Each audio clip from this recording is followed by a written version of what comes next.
नमस्कार। आज मैं आप लोग के लिए 8वीं कक्षा से चौथा पाठ जो है वो बाल गोविंद भगत लेकर आई हूँ। ये एक रेखा चित्र है और जब किसी वस्तु, स्थान, व्यक्ति, दृश्य का जो वर्णन अगर इस प्रकार किया जाता है कि पढ़ने वाले को लगता है, पाठक को लगता है कि उसका हूबहू उसके सामने दिखाई दे रहा है, उसको हम लोग रेखा चित्र कहते हैं। और ये एक बाल गोविंद भगत जो है वो रेखा चित्र हैं जो लिखे हैं राम वृक्ष बेनीपुरी जी, और ये आज मैं आप लोग को पढ़ाने वाली हूँ। इसमें इस पाठ में जो है वो बताया गया है कि धर्म का जो निर्वहन है वो बाहरी आडंबरों में नहीं है, अनुष्ठानों में नहीं है। ये निर्वहन जो है आचरण की पवित्रता और शुद्धता में है। बाल गोविंद भगत जो है वो गृहस्थ हैं, लेकिन क्या करते हैं, उनकी वेशभूषा भी साधुओं जैसी नहीं है, लेकिन उनकी दिनचर्या और निर्णय जो है वो मनुष्यता और सच्ची और सही परिभाषा रचने में सहायक है।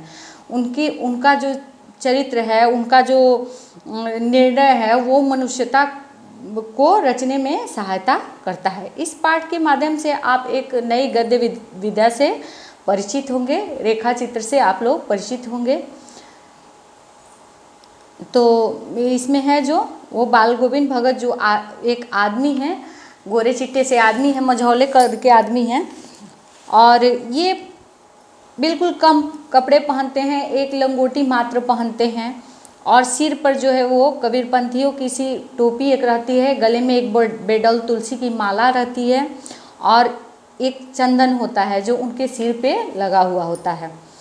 ऊपर ये नहीं माना जाए इससे कि वो साधु थे, वो बिल्कुल साधु नहीं थे, वे गृहस्थ थे, और उनके एक बहू थी और एक बेटा था। बेटे और पतोहू थे, दो थे उनके, जो इन्होंने देखा था।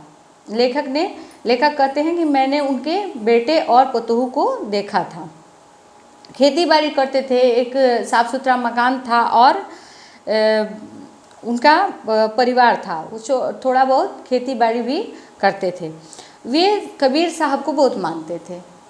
वे कबीर साहब को उन्हीं के गीतों को गाते थे और उन्हीं के बताए हुए मार्ग पर चलते थे। वे कभी भी झूठ नहीं बोलते थे, वे खराब व्यवहार करते थे, वे किसी से झगड़ा, बिना मतलब का झगड़ा मोल नहीं लेते थे, किसी को छूते नहीं थे, और ना ही कोई चीज़ बिना पूछे हुए व्यवहार में किसी का दूसरे का लेकर के अपने व्यवहार में कभी वो नहीं लाते थे।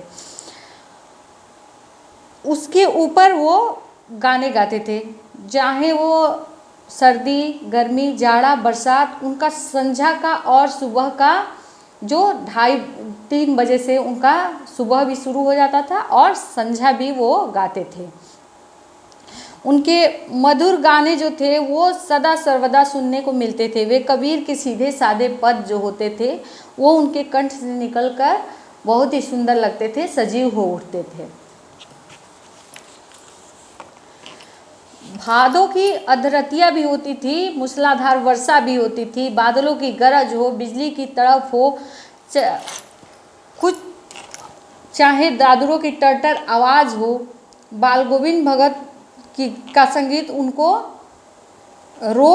बाल गोविंद भगत के संगीत को वो रोक नहीं पाते थे, और सारा संसार सोया रहता था, और उनकी जो खंजड़ी जो थी वो डिमक डिमक करके बजती रहती थी। बाल गोविंद भगत की प्रभातियाँ शुरू हो गई, फागुन तक चला, ये चीज़ जो है वो फागुन तक चला, और वो सवेरे ही उठ जाते थे और नदी में स्नान करते थे, गंगा जी में जा करके नदी में स्नान करते थे, और पोखरे के ऊंचाई पर जा करके अपनी खंजड़ी लेकर बैठते और अपने गाने गाने शुरू कर देते। दांत किटकिटाने वाली भोर में भी वो गीत गाते थे, और उनका जो गीत गाने से उनका वातावरण वहाँ का जो था वो रहस्यमय मालूम होने लगता था। और जो सभी लोग थे वो सारे लोग उनको सुनने के लिए बेचैन हो जाते थे कि मैं उनके गीतों को सुनूं। गर्मियों में उनकी संध्या उमस भरी शाम को भी शीतल कर देती थी। शाम को गर्मी में वो बहुत गाते थे, जिससे लोगों को शीतलता प्राप्त होती थी, लोगों को शांति मिलती थी।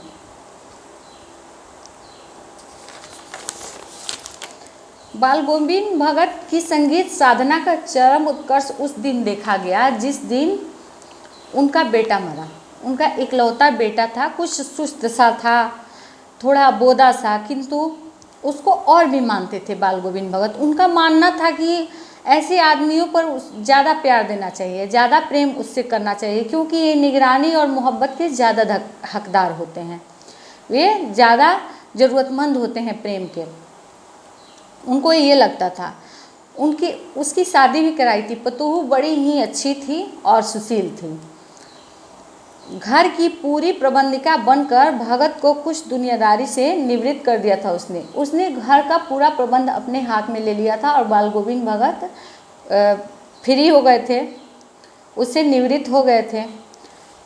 उनका बेटा बीमार है, इसकी खबर रखने की लोगों को कहाँ फुर्सत। उनका बेटा बहुत दिनों से बीमार था और एक दिन बेटा मर गया, तो उनके घर गया तो देखा, दंग रह गया। बेटे को आंगन में एक चटाई पर लिटाकर और सफ़ेद कपड़े से ढक दिया गया था और वहाँ पे कुछ फूल तोड़कर उस पर बिखरा दिए थे और तुलसी दल भी वहाँ रखा गया था। तुलसी जी कुछ तोड़ करके उनकी पत्तियों को वहाँ रख दिया गया था और वही पुराना स्वर वहाँ आसन एक बिछा करके और गीत गाए जा रहे थे। तो साधारण मनुष्य को देखकर लगता है कि इसको किस बात की खुशी है कि इतना गीत गा रहा है, लेकिन उनका मानना था कि आत्मा जो है वो परमात्मा के पास चली गई है।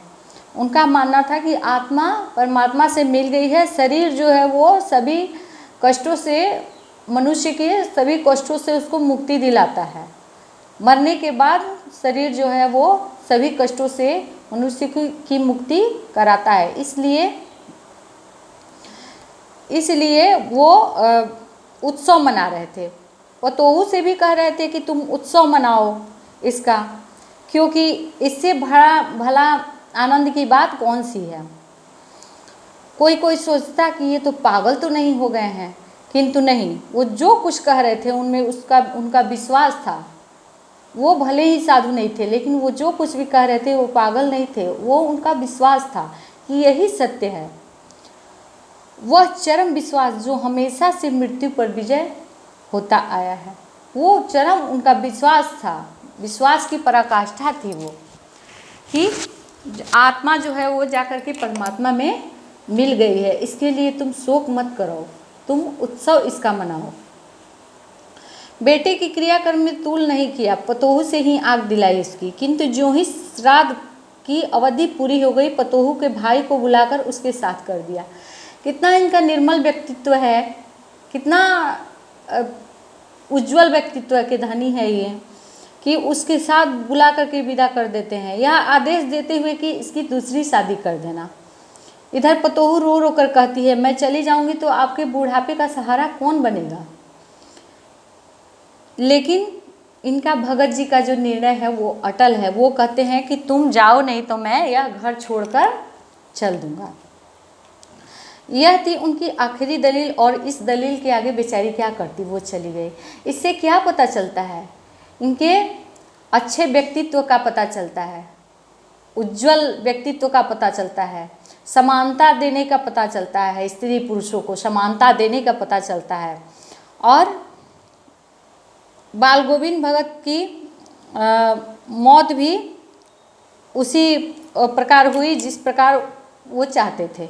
वो हर वर्ष की तरह गंगा स्नान करने गए और स्नान पर उतनी आस्था नहीं रखते थे। वो गंगा स्नान पर उतनी आस्था नहीं रखते थे जितना संत समागम और लोक दर्शन पर।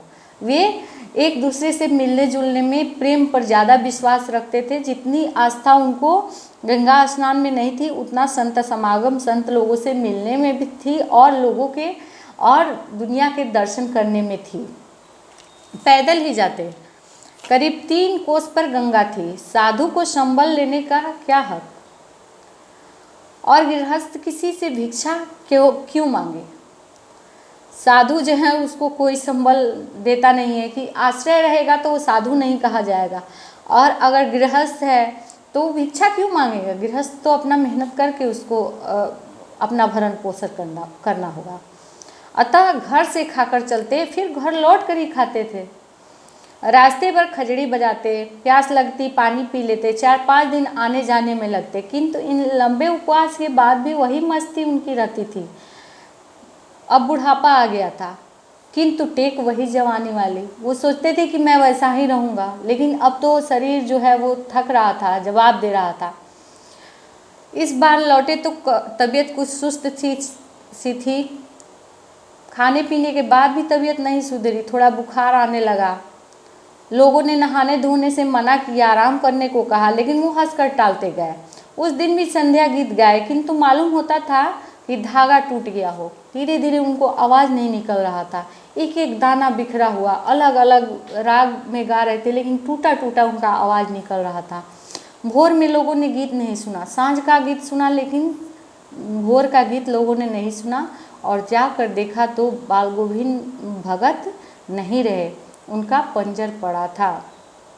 पंजर मतलब होता है मृत शरीर उनका पड़ा हुआ था, और बाल गोविंद भगत जो थे वो नहीं रहे थे। तो ये था हम लोग का रेखा चित्र। ये थोड़ा लंबा था, इसको मैंने थोड़ा शॉर्ट करके, छोटा करके इसको आप लोग को बताया है। अगर कुछ इसमें आप लोग को परेशानी होती है तो आप लोग पूछिएगा। धन्यवाद।